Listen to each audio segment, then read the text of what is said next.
Disturbance. అలాంటప్పుడు నన్నెందుకు love చేసావు రాహుల్? నేనేదో బ్రేకప్ చెప్తున్నట్టు మాట్లాడుతున్నావేంటి?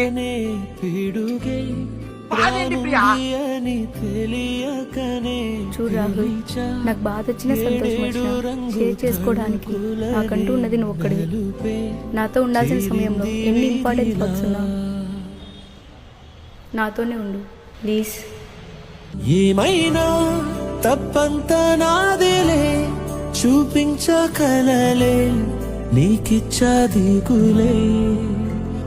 మనసా మన్నించమంటూ అడగనులే, తెలిసే ఇంకొకసారి జరగదులే. కనులే కన్నీరు ఇంకి నిలిచేనులే, తెలుపే దిద్దేటి సమ్మతే.